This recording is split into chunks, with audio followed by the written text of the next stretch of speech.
Sometimes he forgets. Sometimes they all do, really. That all it takes is one battle. All it takes is one swing of the blade, one lonely chant, one piercing arrow.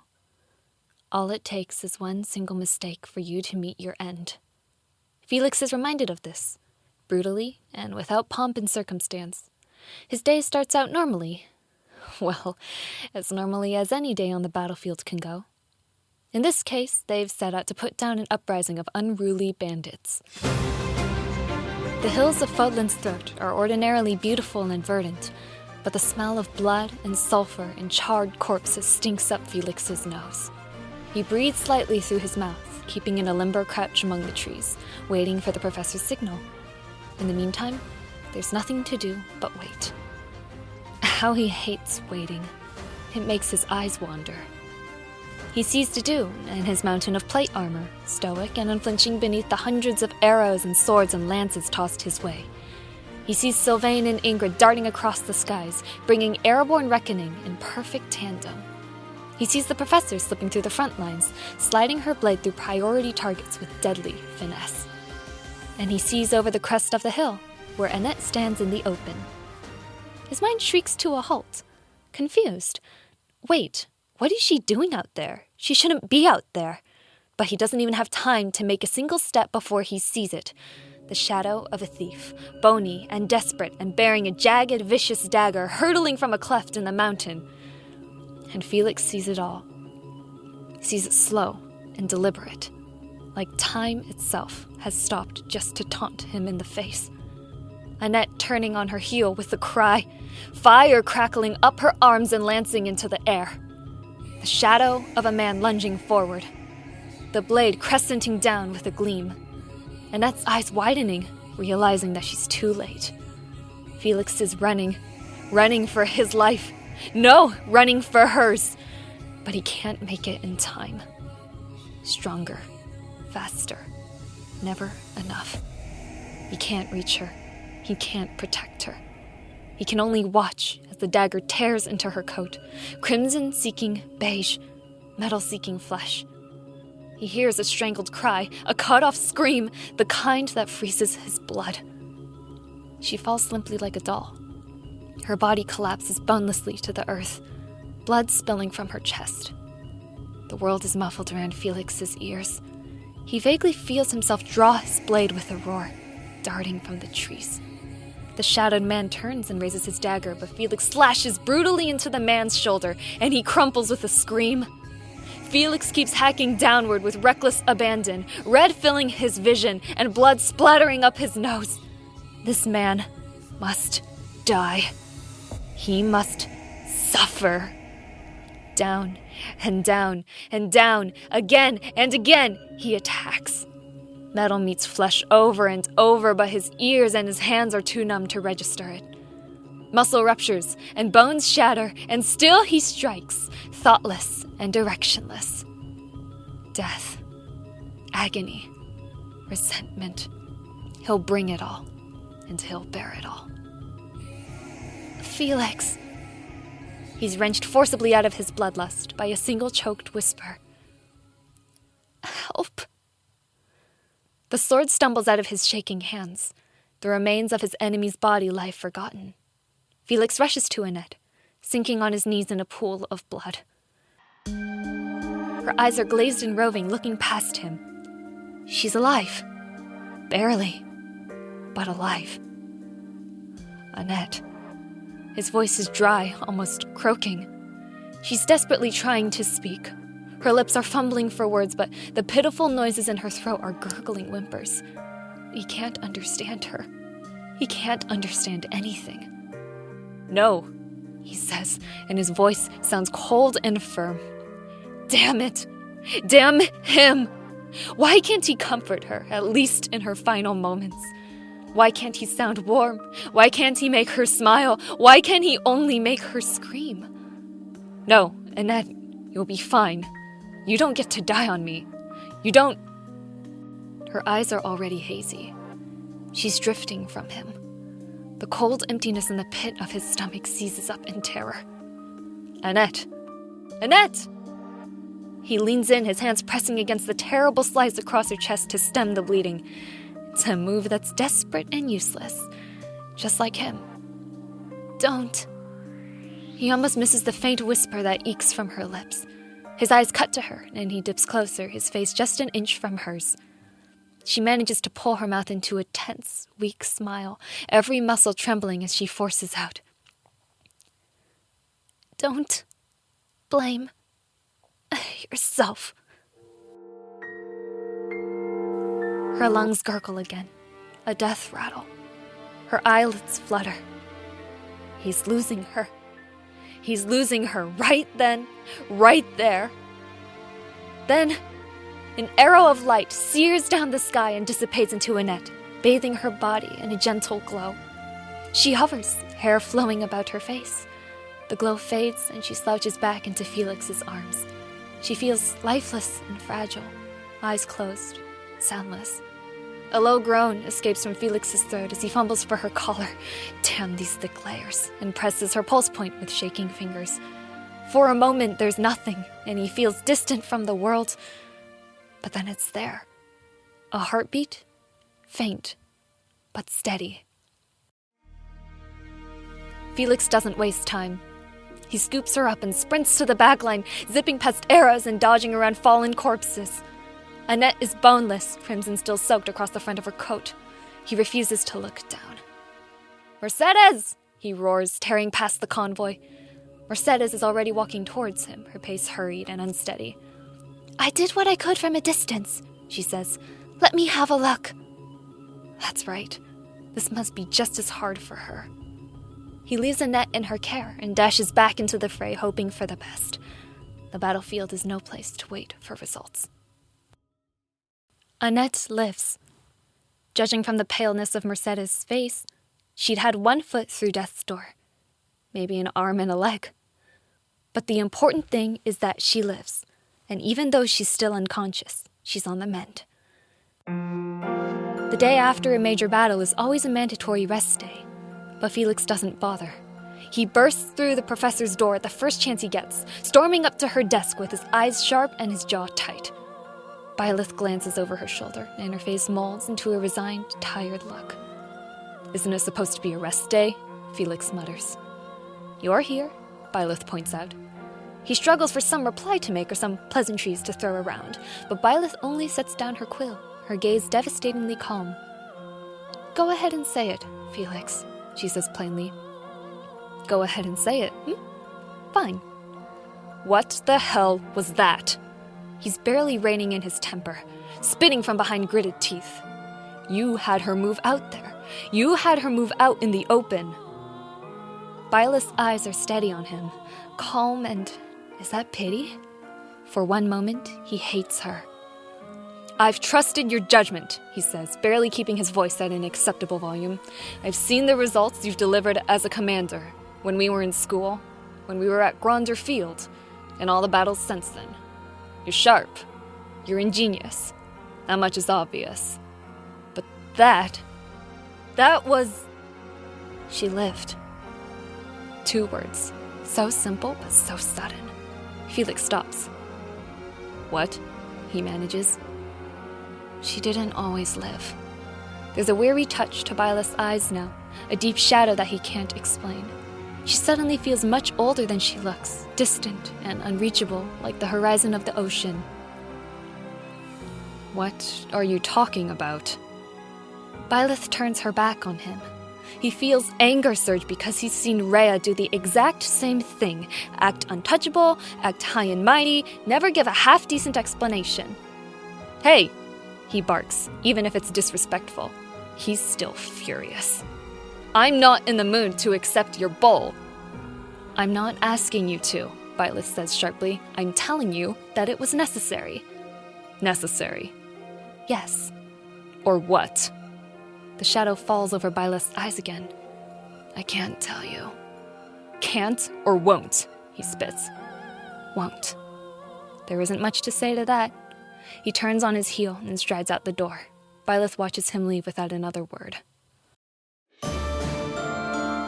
He visits Annette mostly every day, just for a few minutes.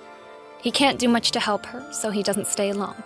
Just shows up, mumbles some kind of half-assed apology for not reaching her in time, and leaves to train.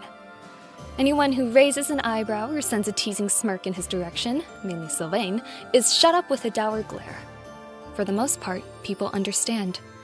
Everyone's had the experience of watching their friend get sliced at, burned, and lanced through the stomach.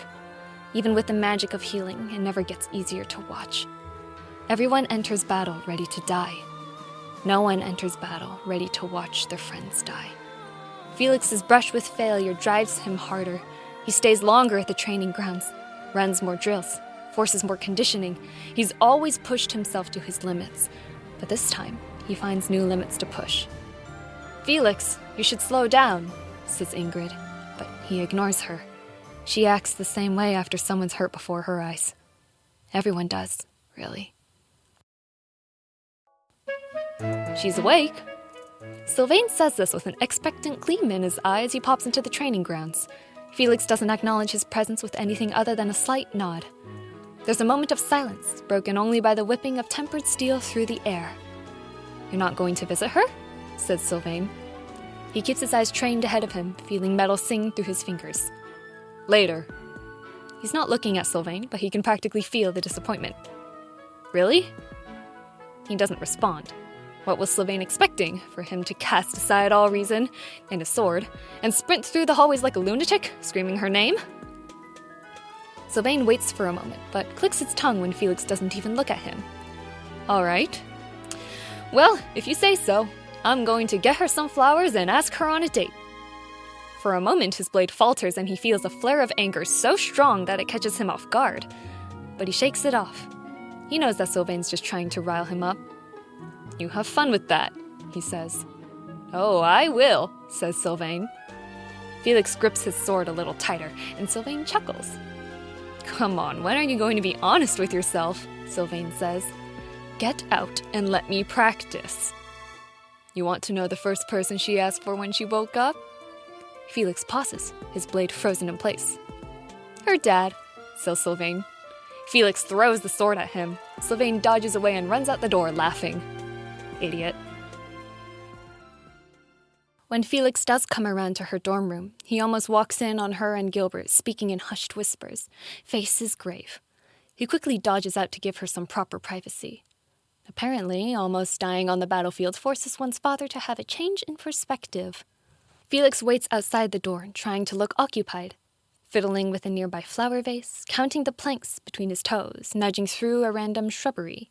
He must look downright ridiculous.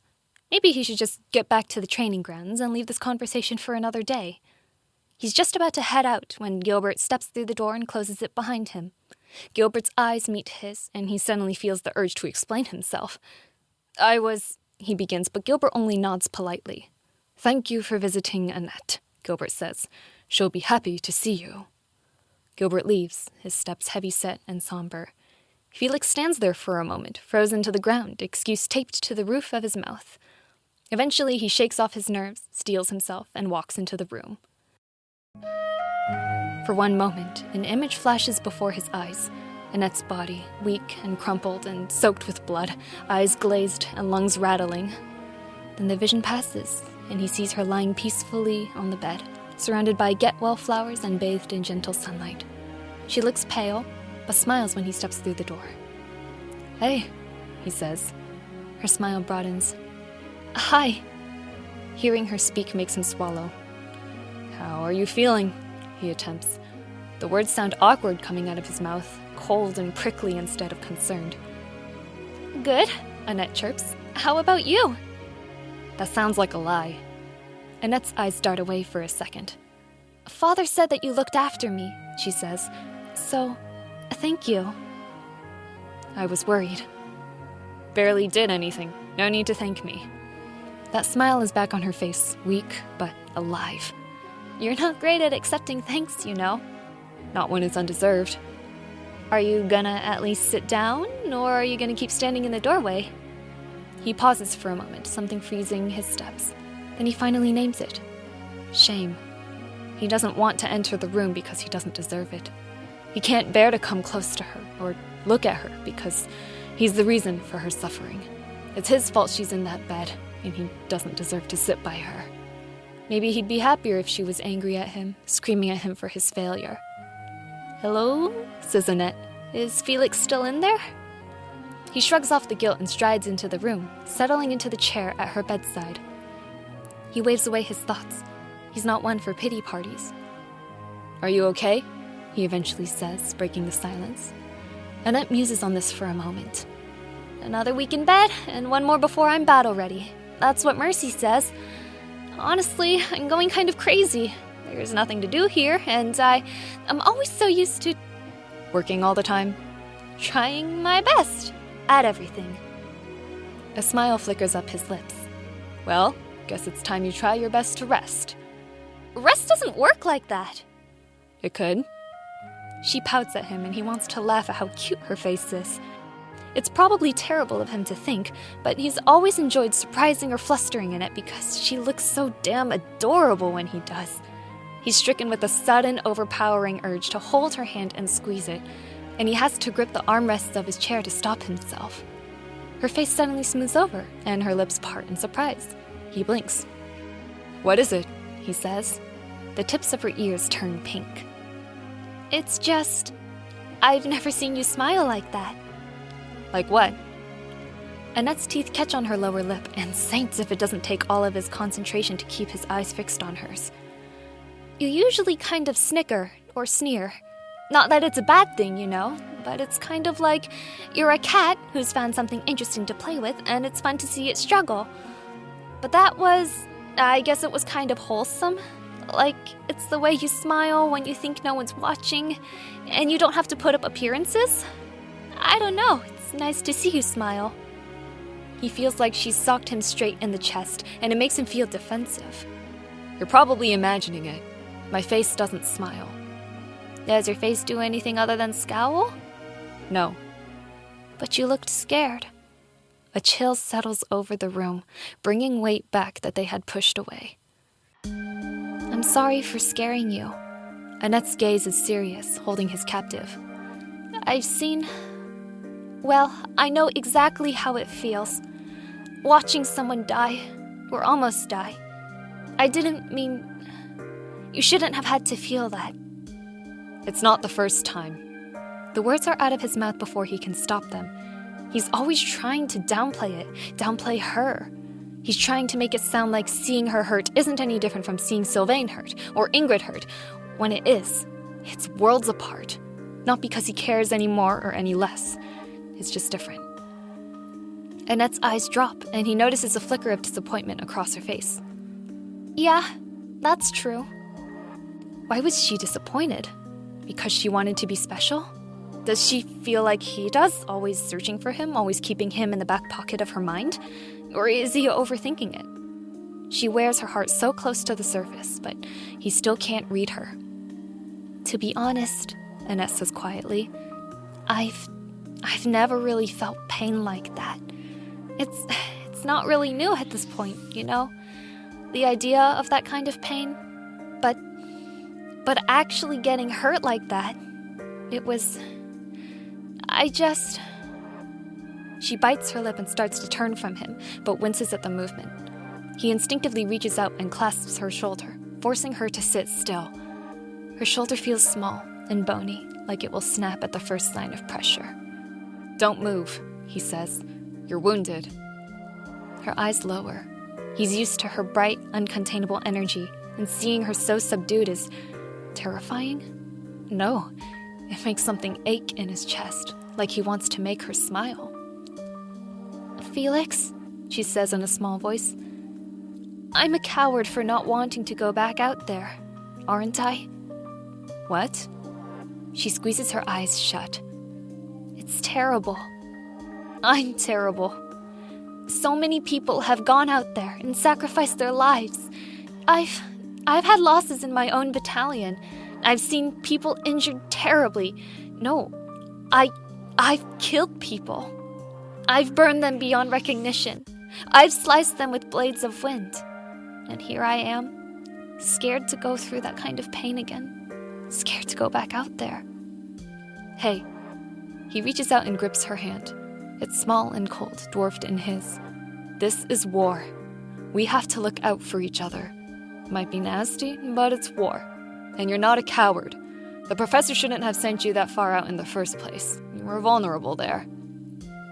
Annette only shakes her head. Everyone has to make sacrifices.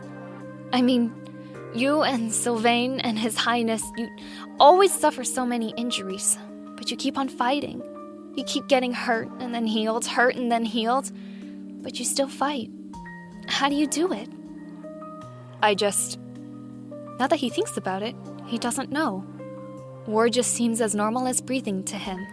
Rise, train, fight, kill. Pain was always a familiar companion, whether from soreness after training or from a wound after a fight. In the heat of the moment, he just doesn't notice that much. I don't have the luxury not to fight, he settles on. Annette looks away. Apparently, his answer has made her feel even worse. That doesn't make you a coward, he says sharply. Every fighter is supposed to play to their strengths. I can't summon enough fire to roast a potato, can I? And I can't close up a wound. I can't command a wyvern, I can't ride a horse, and I can't use a polearm to save my life. But if anyone gets in close, he meets either the end of a sword or the crack of a gauntlet. That's how I fight, and that's what I'm good for. He looks at Annette, and understanding is starting to dawn over her face. You're a mage, Annette. You're supposed to be in the back lines. You're supposed to stay away from harm. If you get hurt, that's just because some dumbass like me didn't do their job. Or a moron tactician sent you next to an assassin. It doesn't make you a coward, especially when you're so... He cuts himself short, but Annette doesn't miss it. I'm so... what? She says nervously. So small. So fragile. He has a feeling that she'll get pissed if he says that. So fresh from the wound, he amends. It's natural for people to get scared when they're hurt that badly. Give yourself time.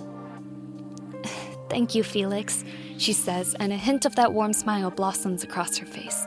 He feels a little tingle in his heart. It's embarrassing, so he quickly squashes it down. He releases her hand, looking away. Whatever. She chuckles a little.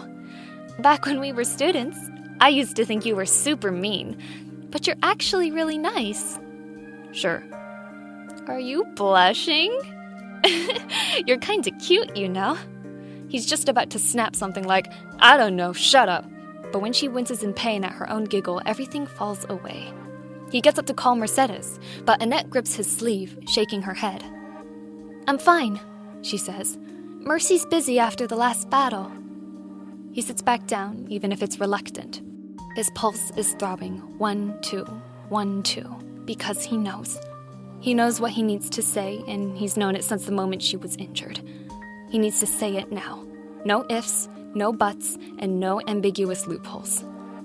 Something bothering you? Says Annette, biting her lip.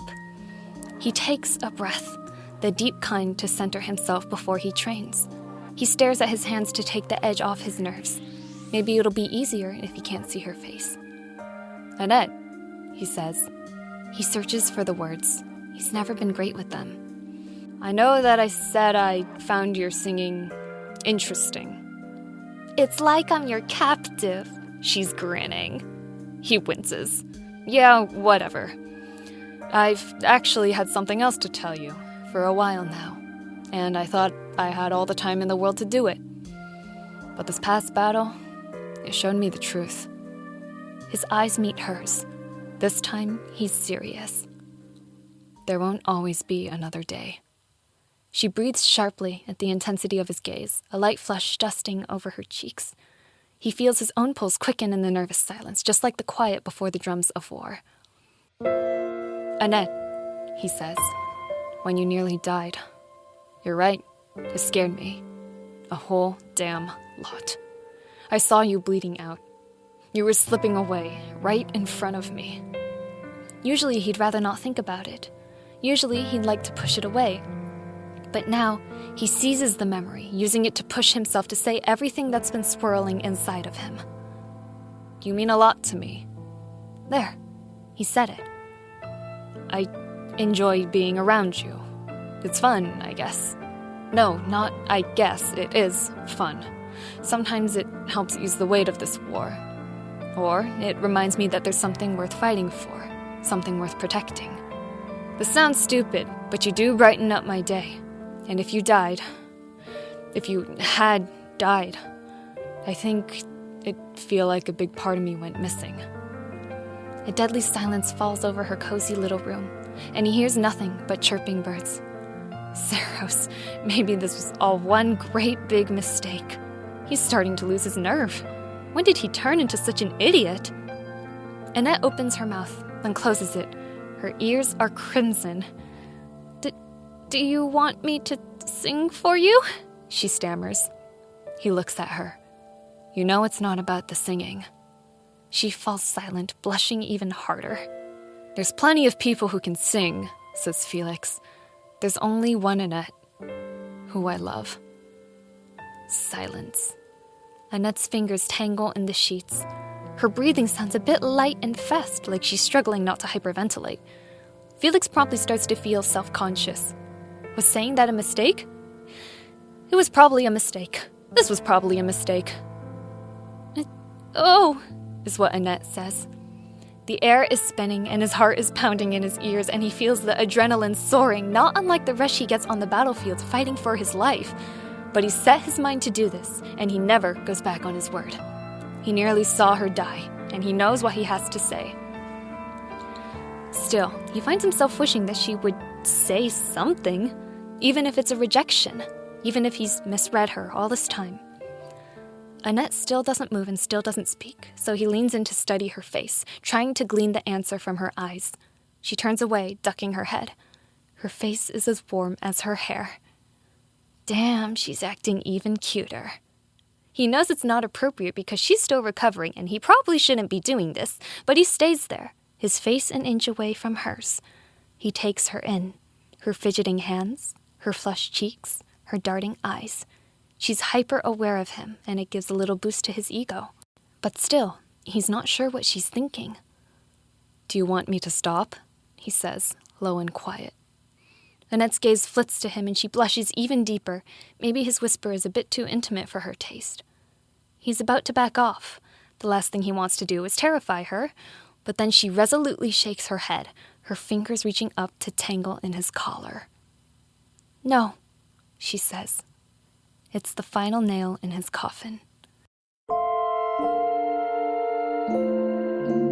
Felix slants his mouth over hers, his hand coming up and bracing the nape of her neck. He feels the catch in her throat resonate in his bones. They breathe in lockstep, and he pulls her closer, presses in deeper, desperate to drink up her apple cinnamon scent, the warmth of her cloak, and the pulse of her beating heart. She's alive, and he feels so alive. When he pulls away, Annette's hand is still gripping his cloak, keeping him close, like he'd slip away if she let go. For a moment, they say nothing.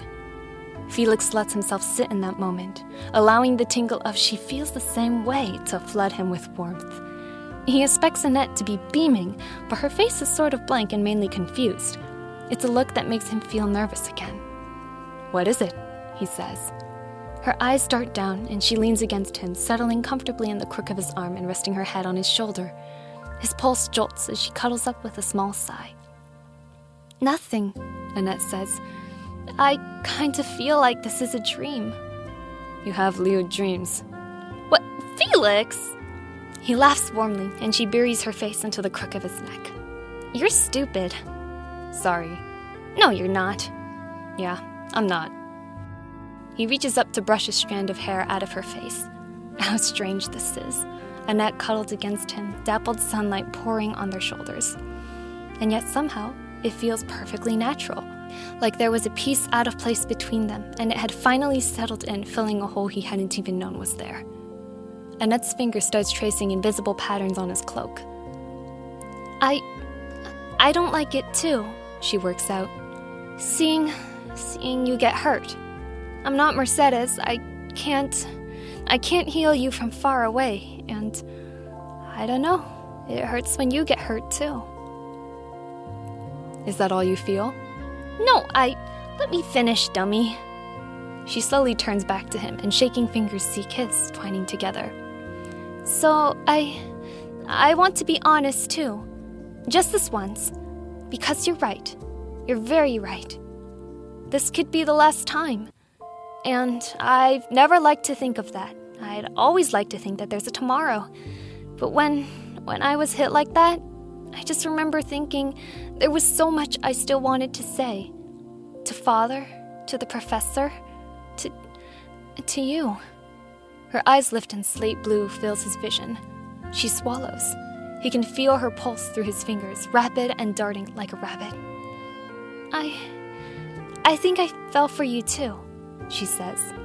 This time, her words are slow and deliberate, like she's tasting them as she speaks. I tried not to.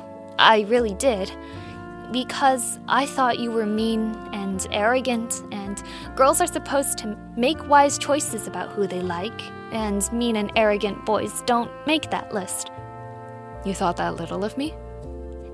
No, I mean, well, I always really respected you, you know. You always worked so hard, and it was actually really inspiring. Seeing how focused you were on swordsmanship motivated me to work just as hard on my own studies. She flushes a little. I guess that's what, caught my eye at first. He raises a brow. You found that sexy? He expects her to pout or roll her eyes, but her face turns beet red. He blinks, suddenly a little flustered himself. Wait, really? I mean, she glares up at him. There was that one inter-house sword tournament, remember? And a bunch of us were watching. And you were all focused and epic and super skilled. And you looked really, really cool. He knows he's grinning. Oh? She turns up her nose. Anyway, I went back to my room that night, determined to beat you at tomorrow's test. Because if I could beat someone that good, then I could compete with the best. Of course that'd be her takeaway from the tournament. He chuckles, wrapping his arms around her. Her head nestles on his shoulder again. Well, now you need to compete at wrestling, he says, or Mercedes will kill me. She sinks into him with a quiet sigh, like she's found home. He feels a rush of something warm and fierce and tender, all at the same time. Annette? Yes? His arms tighten around her. Don't scare me like that again. She lightly nuzzles the crook of his neck. You don't go anywhere either now. He holds her in the sunshine until she falls asleep, humming the strains of a half-finished song.